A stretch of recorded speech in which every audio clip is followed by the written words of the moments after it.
Bonjour à tous et bienvenue sur boursicoté.com pour cette nouvelle analyse technique Forex, matières premières et crypto-monnaies avec une paire de devises euro-dollar qui continue à s'inscrire ici dans une poursuite de mouvement haussier.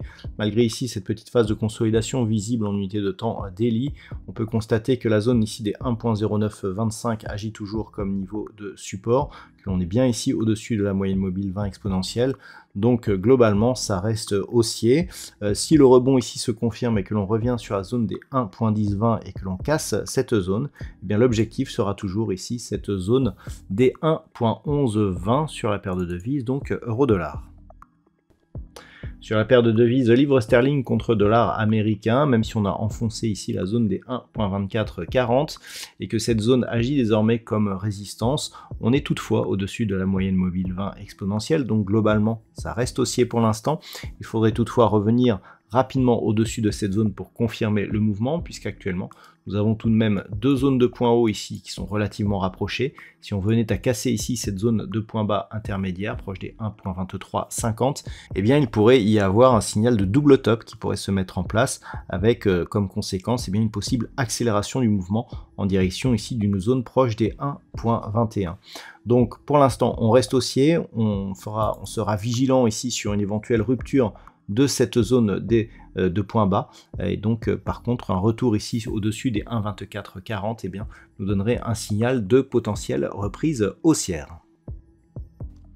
Sur l'or, nous sommes là aussi sur un mouvement qui reste haussier malgré la petite phase de consolidation que nous constatons actuellement. Les cours ont bien rebondi ici sur la moyenne mobile 20 exponentielle et même si celle-ci évolue sous la moyenne mobile arithmétique de même période, on voit que le rebond ici semble impulser un nouveau mouvement.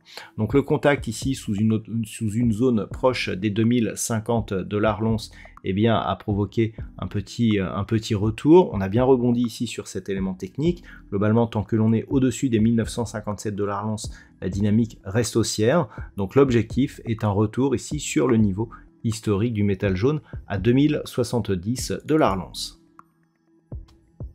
Quant au WTI, après cette petite accélération haussière, on est finalement revenu ici sur la zone des 80 $ le baril. Donc depuis les dernières annonces de l'OPEP, au final, on ne bouge pas de cette zone. Donc on reste ici avec une petite pression haussière qui pourrait se confirmer en cas de rupture ici des 84 $ le baril. Mais pour l'instant, on est toujours ici dans cette zone de neutralité autour des 80 $ le baril. Et enfin, au niveau du Bitcoin, la cassure ici de la zone des 25 200 qui nous avait amené sur 29 000 a été confirmée par la rupture de cette dernière zone des 29 000. On peut voir là aussi que sur cette phase de consolidation, on revient chercher une ancienne résistance qui devient support. On est au-dessus de la moyenne mobile 20 exponentielle après un contact sur la bande de Bollinger supérieure. Donc la tendance reste haussière. L'objectif est toujours cette zone ici des 32 200 $ pour un Bitcoin. Et donc globalement, tant que l'on reste ici au-dessus de cette zone des 29 000, il n'y a aucune inquiétude sur la poursuite de la dynamique en cours. Voilà donc ce que l'on peut dire sur l'analyse technique de ces principaux actifs Forex, matières premières et crypto-monnaies.